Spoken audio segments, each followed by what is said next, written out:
So Sapling is trying to play a role of facilitation. Basically, we are trying to bring an intergovernmental cooperation. So food system lens can be used for policy and program development across South Asia. So what that means is that there's so many programs and each country is at a different level. So there is food security, there is nutrition security. But what we are trying to say is that if we look at a systemic lens, so food system will be from right from farm to fork, and there are various players involved. You have CSOs, you have private sector, you have policymakers, but our focus is on policymakers. So an enabling environment can be created for others to thrive, and a food system lens can, as I said, food system lens can be taken to develop the new policies and programs. And we are looking at a regional cooperation.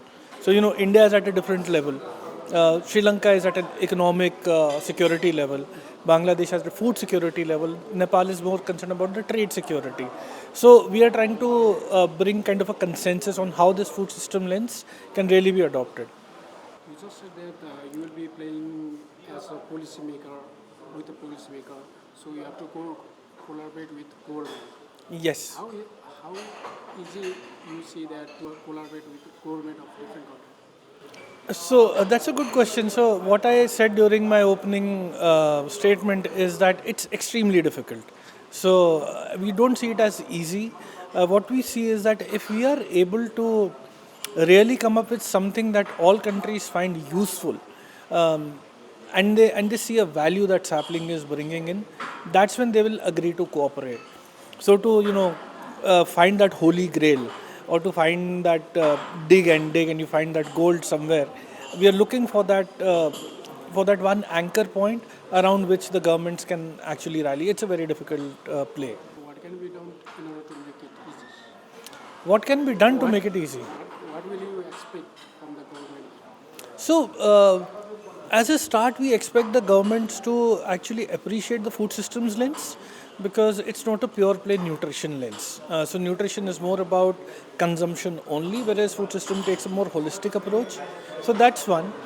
The second thing is, I think what we want the governments to do is just start listening to each other a bit more.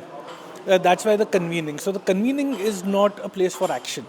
Convening is a place where we can share ideas, where the governments can start listening to each other and agree that okay, we are ready to take some action. And Sapling's job is to crystallize and propose those actions. So we don't want to come in the way of the government. We don't want them to reform their policy. What we want them to do is to embed a food systems lens. So they don't have to do something new. They just have to say, okay, I'm doing this agriculture program. Can I also think of some of the private sector incentives that can lead to nutrition outcomes? So that's just a lens. So when they think from that side, like we think for women farmers, so you're not creating a new strategy for women farmers, but you're saying, okay, in this program, how do I start including women farmers more? So that's the lens we hope that they will be accepting in the future. What types of program we can say in the future? So, Sapling is just starting out.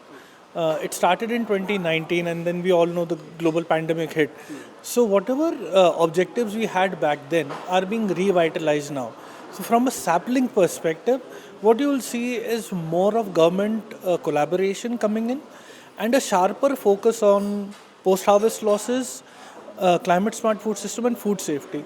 So, what could be the technology and knowledge cooperation that we can bring across these 5 countries?